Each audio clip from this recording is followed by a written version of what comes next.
Olá, pessoal, tudo bem? Eu me chamo Letícia Lambert, eu sou da ATM 25 e hoje estarei ministrando uma revisão sobre fármacos adrenérgicos. É importante destacar o que são as catecolaminas. As catecolaminas, elas são os principais transmissores de sinalização simpática, ou seja, elas atuam sinalizando o sistema nervoso simpático, aquele sistema que é ativado quando nós estamos em situação de luta ou fuga, em situações de estresse, por exemplo, tá bem? Então, nós temos a norepinefrina, que é um transmissor liberado pelas terminações simpáticas, a adrenalina, que é um hormônio secretado pela medula da suprarrenal, e a dopamina, que é um precursor da norepinefrina e epinefrina, e é um transmissor do sistema nervoso central. Dessa forma, então, antes de eu ressaltar as ações dos receptores adrenérgicos, é importante destacar o que acontece antes de chegar até eles. Então, inicialmente, a tirosina, que é um aminoácido, vai sofrer ação da tirosina hidroxilase, que é uma enzima, e vai resultar na formação da dopamina. A dopamina, então, é carreada para o interior, da vesícula, que vai sofrer a ação da dopamina beta-hidroxilase e vai formar a noradrenalina. Essa vesícula, então, ela vai, gerar uma fusão com a membrana sináptica também, por meio da despolarização dos canais de cálcio e influxo desses íons para o interior do neurônio adrenérgico. Isso vai fazer com que a noradrenalina ela fique, então, localizada na fenda sináptica. A noradrenalina, ela pode se ligar aos receptores adrenérgicos aqui, alfa-1, beta-1, enfim, eu vou explicar posteriormente para vocês. Ou ela pode retornar para o neurônio adrenérgico e sofrer a ação dessa enzima, que é a monamina oxidase, tá bem?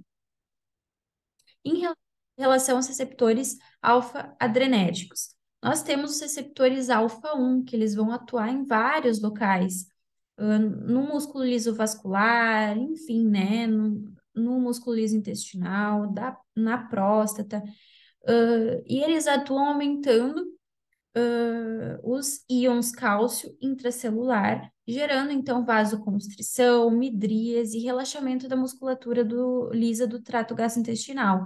Lembrem sobre essa questão do relaxamento aí, que eu vou ressaltar no final dessa explicação, tá? Vou retornar nesse assunto.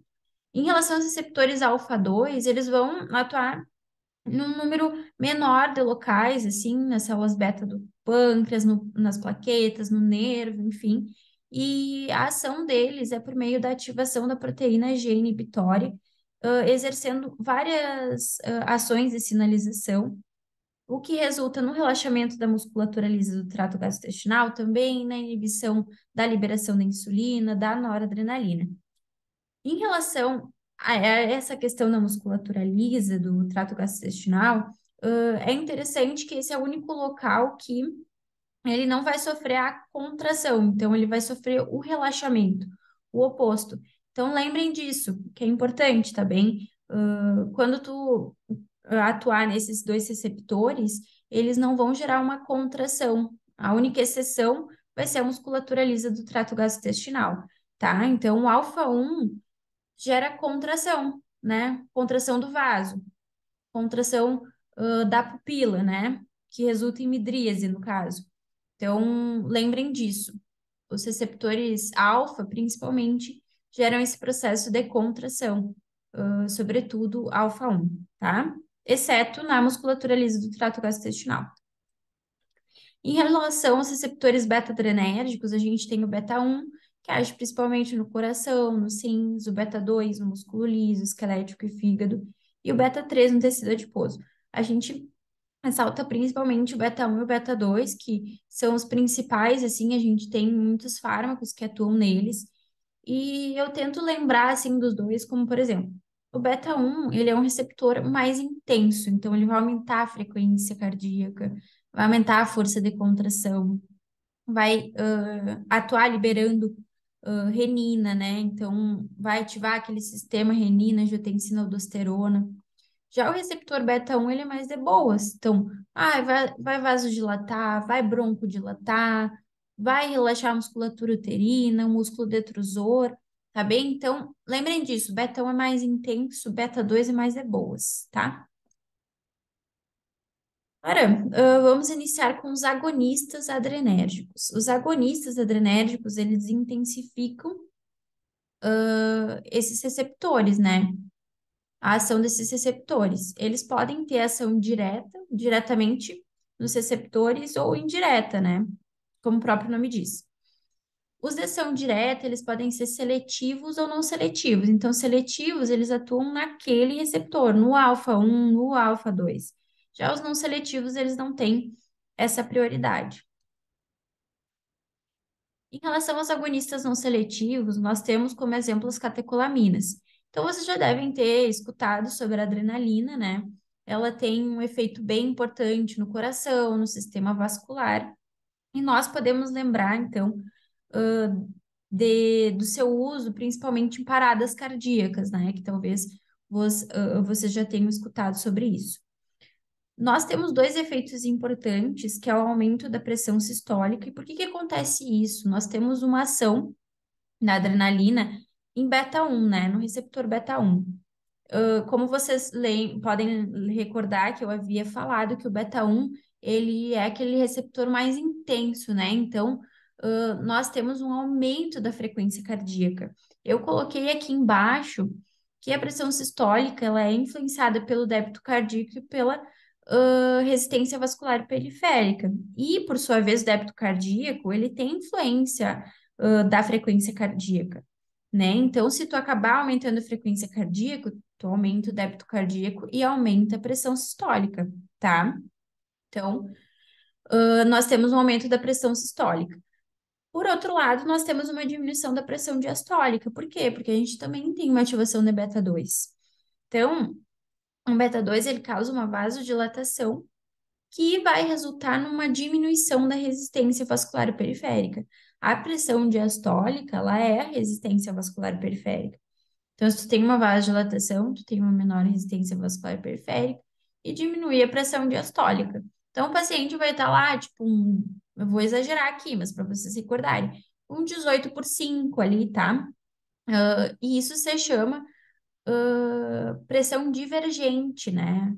Pressão divergente por quê? Porque nós temos a pressão sistólica muito elevada e uma pressão diastólica muito baixa. Seria ao contrário, uma pressão convergente quando a pressão sistólica e diastólica estão muito perto, mas nesse caso nós temos pressões divergentes, tá bem? Além disso, eu não vou falar todo esse slide, mas assim, o mais importante que efeitos respiratórios, nós vamos ter broncodilatação. Por quê? Porque a gente tem ativação dos receptores beta 2, e como eu havia falado, esse receptor é o mais de boas, né? Então, ele vai vasodilatar, vai broncodilatar. Então, isso vai acarretar como o seu uso terapêutico, que é o uso no broncoespasmo. Então, em emergências, que a gente tem caso de broncoconstrição, então, muitas vezes a pessoa vem numa crise asmática muito intensa, né? Por exemplo, e nesses casos a gente pode fazer uso. E, como eu já havia comentado, em relação à parada cardíaca, né? Então, a gente tem, por meio da ativação dos receptores beta 1, um aumento da frequência cardíaca, um aumento da força de contração. Então, para reestabelecimento cardíaco, a adrenalina é muito utilizada. Agonistas beta 2 seletivos. Lembram, então, que o beta 2 ele é um receptor mais de boas, né? Então, vai vasodilatar e broncodilatar, que é a utilização principal desses fármacos que vocês vão estar escutando. Com certeza, muita gente pode se encontrar aqui, porque pode fazer uso, por exemplo, do Aerolin, que é o salbutamol, ou do Berotec, enfim. Eles atuam, então, em curta duração, né? Eles são utilizados principalmente em crises asmáticas, como medicação de resgate, né? Então, por exemplo, quando às vezes o médico fala ali, quando tu vê que tu tá com muita falta de ar, chiado no peito, né? Como se tivesse um gatinho miando assim no peito.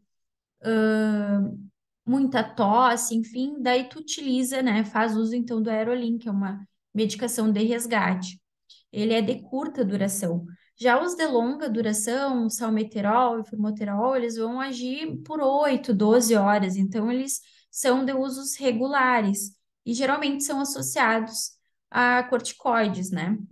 Alguns efeitos colaterais dele, que talvez quem faz uso já tenha vivenciado, né? Tumores, né? Uma taquicardia. Mas por eles serem de via inalatória, geralmente eles têm baixas concentrações sistêmicas, então eles não têm tantos efeitos adversos, tá bem? Agora, em relação aos agonistas alfa-adrenérgicos, nós temos um primeiro exemplo aqui, que é a agonista alfa-1 e alfa-2, que é a oximetazolina, e como eu falei, né, principalmente o alfa-1 ali, ele vai atuar gerando uma vasoconstrição, né, vai atuar gerando principalmente contração, exceto no trato gastrointestinal, como eu havia falado. Então, o principal uso ali é nos olhos, nas narinas, né? Então, por exemplo, em relação à mucosa nasal, vai reduzir o fluxo sanguíneo, gerando uma diminuição na congestão, como colírios, né? Então, principalmente quando tem aquele processo de vermelhidão nos olhos, né? A gente vai gerar uma vasoconstrição, aquele vaso ele vai contrair e vai diminuir essa vermelhidão, nos olhos, tá bem? Já em relação aos agonistas alfa-1 seletivo, a gente tem um exemplo que é a fenilefrina. Muita gente pode ter já utilizado o Decongex. Ele atua como vasoconstritor e é muito utilizado como descongestionante nasal, né? Então, principalmente por conta dessa questão da vasoconstrição, a mucosa nasal vai ter uma redução do fluxo sanguíneo, né? Então, vai diminuir esse processo de congestão. É contraindicado, principalmente por casos de hipertensão. Então, essa questão da vasoconstrição acaba por aumentar, né, a pressão naquele local. Coronariopatias, né? Então, se tu tem já, por exemplo, uma coronária que irriga o coração, um pouco obstruída, tu vai gerar uma vasoconstrição nesse local, pode ser que cause algum infarto local, enfim, né? Então, não é muito indicado. E glaucoma, né, que é o aumento da pressão intraocular. Então, tu gerar uma vasoconstrição naquele local não é interessante. Agonistas adrenérgicos de ação indireta. Então, a gente tem a cocaína e a anfetamina, né? A cocaína, ela vai atuar de forma indireta como? Ela inibe o transportador de noradrenalina, então ela vai inibir a recaptação da noradrenalina. Isso vai fazer com que ela fique ali na fenda sináptica, tá bem? Porque, por exemplo, tu tem a produção ali da noradrenalina, enfim, ela fica ali na fenda sináptica. O que fica em excesso, ela é recaptada para o neurônio pré-sináptico, metabolizado ali, tá? Mas nesse caso não ocorre, tá bem? Então, acaba acumulando a noradrenalina no receptor e gerando um aumento da resposta no receptor. A cocaína, ela causa inúmeras situações, né? Como vocês sabem, aumento da frequência cardíaca, enfim, podendo resultar até em morte. A anfetamina, ela vai inibir a monoamina oxidase. Não sei se vocês se recordam, né? No terceiro slide, quando eu falei que a noradrenalina ela pode retornar para o neurônio pré-sináptico e ser metabolizada pela monoamina oxidase. Então, se tu inibe a ação dessa enzima, vai acabar também acumulando a noradrenalina na fenda sináptica e aumentando a resposta. Os efeitos da anfetamina é aumento do estado de alerta, diminuição da fadiga, enfim. Por isso que o tratamento, ela é utilizado no tratamento da narcolepsia, que é pessoas que têm um sono excessivo, tá bem? Ou transtorno do déficit de atenção, enfim. A gente também tem agonistas de ação mista, que é a efedrina e a pseudoefedrina. Elas atuam tanto aumentando a liberação da norepinefrina, quanto atuando nos agonistas dos receptores beta e alfa. Então, por isso que elas têm ação mista.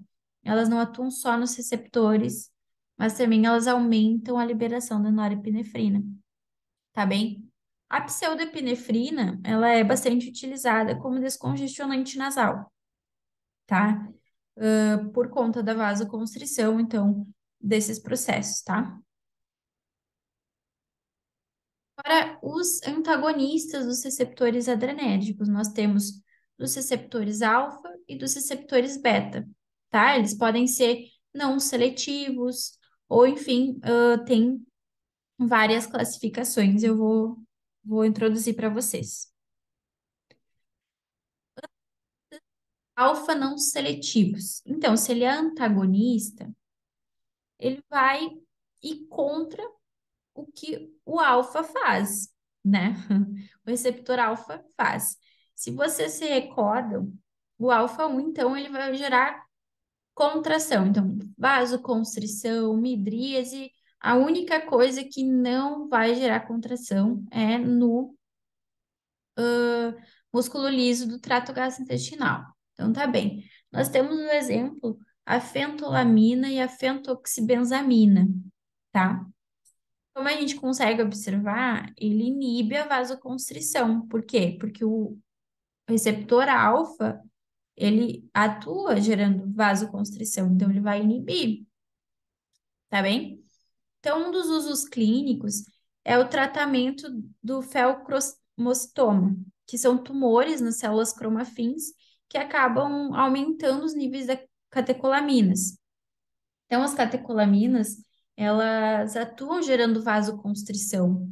Então, através do uso, né, desses fármacos que são antagonistas, eles acabam inibindo a vasoconstrição e diminuindo os efeitos dessa doença, tá?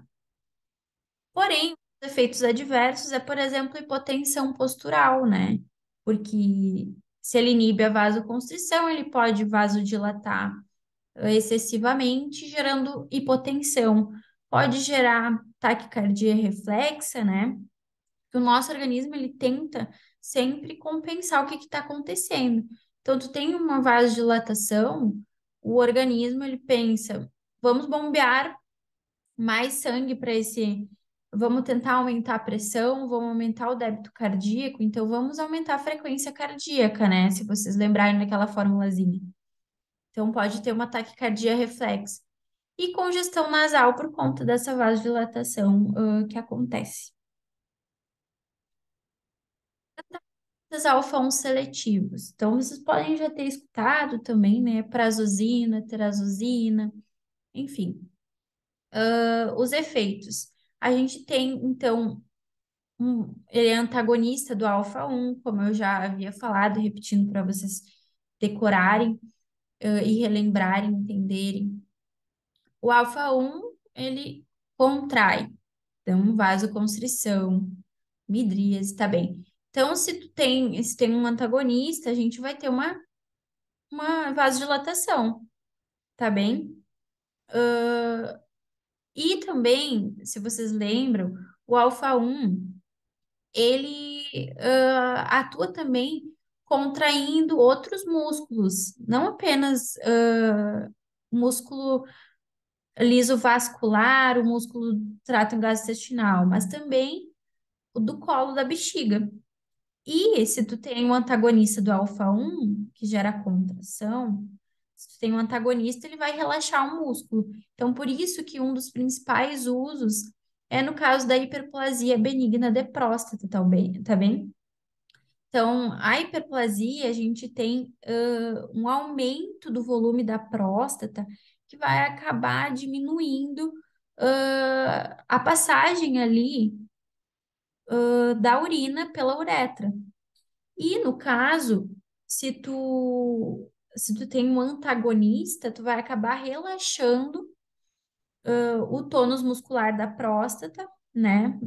Porque o alfa-1 ele estimula. Então, se tu tem um antagonista, tu vai acabar tendo uma diminuição desse tônus e vai aliviar, né? Conseguir realizar ali expelir, no caso, a urina, tá? Agora, os antagonistas beta-adrenérgicos. Primeiro, vamos entender como atuam, porque são vários e eles são bem importantes de vocês entenderem, vocês vão ver bastante durante a clínica, enfim. Então, beta-adrenérgico. O beta-1, como que ele atua? Ele, ele é mais intenso, né? Então, ele tem, aumenta a frequência cardíaca, aumenta a força de contração, tá bem. O que que acontece no antagonista? Tu vai ter uma diminuição, né? Da força de contração, da frequência cardíaca, né? Tá. Tem também uma, uma diminuição ali do beta 2, por exemplo. O beta 2 ele é mais de boas, né? Gera vasodilatação, enfim. Então, se tu tem um antagonista dele, vai haver uma vasoconstrição. Esses medicamentos, esses fármacos, eles são muito utilizados no tratamento da hipertensão, né? Então, por exemplo, o que que acontece? Tu tem um aumento da renina, né? Do sistema renina-angiotensina-aldosterona, que é o caso do receptor beta 1. Tu aumenta a renina, vai aumentar a angiotensina, tu vai aumentar a aldosterona, que a aldosterona, ela retém sódio e, consequentemente, retém água, vai aumentar o volume sanguíneo, né, corrente, que aumenta o débito cardíaco, e tudo isso aumenta a pressão arterial. Então, é muito importante que a gente tenha antagonistas que diminuam essa ação e, consequentemente, vão acabar por diminuir a pressão arterial também, tá bem? Então, um dos principais usos, é esse, para hipertensão arterial. Além disso, no sistema respiratório, o beta 2 ele é mais de boas, né? Como eu falei. Então, ele causa broncodilatação. Mas, se a gente tem um antagonista, a gente gera o quê? Broncoconstrição. Enfim, o sistema metabólico, vocês podem dar uma lida posteriormente, tá bem? Porque o principal uso é na parte cardiovascular e efeito na parte respiratória. Em 3 gerações. Como não seletivos, né? De primeira geração, beta 1 seletivos de segunda e com ações adicionais de terceira geração. Para os beta 1 seletivos, que são de primeira geração, a gente tem o propanolol, que é bem conhecido, talvez vocês já tenham escutado. Então, se ele é antagonista, né, beta 1, então ele vai atuar principalmente diminuindo a frequência cardíaca, diminuindo a força de contração, diminuindo a liberação de renina, né? Então, ele é muito utilizado, por exemplo, em insuficiência cardíaca, né? Em questões cardiovasculares. Também o timolol, por exemplo, ele tem uso no glaucoma, uma vez que ele diminui a produção de humor aquoso, né? E o glaucoma ele é resultado desse aumento da produção. A angina de peito também, né? Por conta da diminuição da força de contração desse músculo, tu vai acabar diminuindo a utilização, digamos assim, desse músculo, o que acaba por diminuir a angina também. Por quê? Porque se tu tem um músculo que está contraindo muito fortemente, está sendo muito utilizado com uma frequência cardíaca muito alta e contraindo ali, ele começa a cansar e ele precisa de irrigação de sangue. Então, muitas vezes tu tem ali uma irrigação falha por conta de uma aterosclerose, né? Aquela artéria ela já está uma porcentagem dela mal perfundida. aquele músculo começa a ficar mal perfundido. E se tu tá usando excessivamente ele, isso acaba, ãh, podendo causar angina de peito, que é aquela dor retroesternal que o paciente fala, tá bem? Então, na insuficiência cardíaca, então, o paciente, por exemplo, ele já tá, por exemplo, com uma área infartada, por exemplo, do coração. Então, o coração, ele já não tem uma boa, um músculo total íntegro, digamos assim, né? Ele já tá falho nessa questão. Então, tu acabar sobrecarregando ele com uma força de contração muito alta, não é o ideal, tá bem? Entretanto, temos os efeitos adversos, como broncoconstrição, frio nas extremidades, fadiga, né? Porque tu acaba diminuindo a frequência cardíaca, né? A força de contração, enfim. Agora, os beta-1 não seletivos, que são os de segunda geração. A gente tem principalmente o atenolol, que é o mais conhecido, e é importante que eles não causam broncoconstrição. Então, consequentemente, eles são preferidos em pacientes asmáticos. Por quê? Porque o outro, né, o anterior, que é o de primeira geração, ele tem uma consequência que é broncoconstrição. Tu imagina num paciente asmático, né? Gerar broncoconstrição. Então, muitas vezes isso pode desencadear uma crise asmática. Então, a preferência é o atenolol, enfim, né, esses medicamentos da segunda geração, porque eles não causam broncoconstrição. Os últimos, então, hipertensão, angina, insuficiência cardíaca, enfim, né, como tal qual o anterior, só que tem essa pontuação da broncoconstrição que eles não causam, tá bem? Os não seletivos com adicionais, então, são os da terceira geração. Eles são fármacos que eles têm ações adicionais, principalmente ações vasodilatadoras, que são produzidas por diferentes mecanismos. Então, aqui a gente tem principalmente o carvedilol, tá? Por exemplo, ele vai atuar no bloqueio de alfa-1, beta-1 e beta-2. E vai principalmente auxiliar, por exemplo, no tratamento da insuficiência cardíaca, tá bem? O labetalol, bloqueio de alfa-1, então vai acabar causando uma vasodilatação, e, consequentemente, também pode ser usado, em casos de hipertensão, em emergências hipertensivas, né? Quando a gente tem um caso de emergência hipertensiva, a via endovenosa é a preferência, né? Porque nós precisamos agir rapidamente. Então, a via endovenosa é a preferencial, tá bem?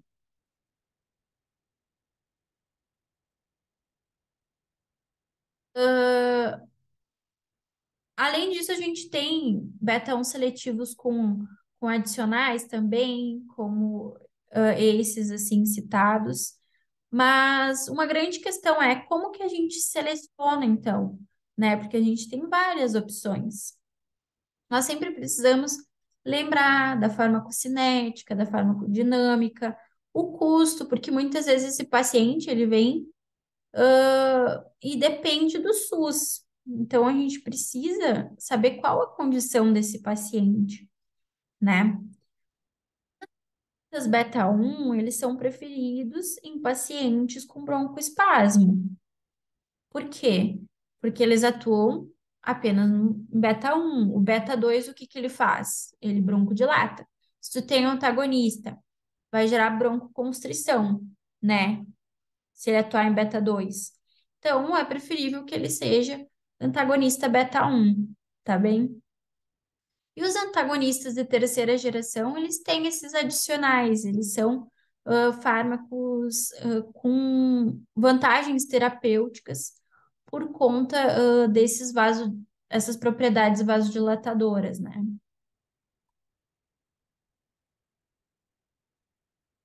Tem, por fim, os fármacos que afetam a síntese de noradrenalina.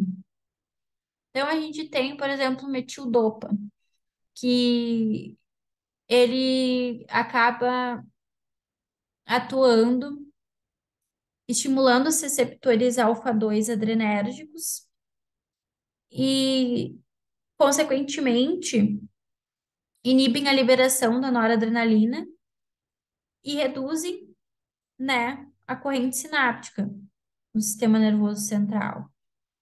Então, esse medicamento é muito utilizado durante a hipertensão na gravidez, tá bem? Então, esse medicamento é o que é utilizado na gravidez, tá?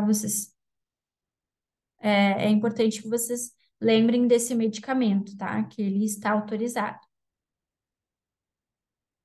E se qualquer dúvida, vocês podem entrar em contato comigo e eu agradeço muito a atenção de vocês. Muito obrigada.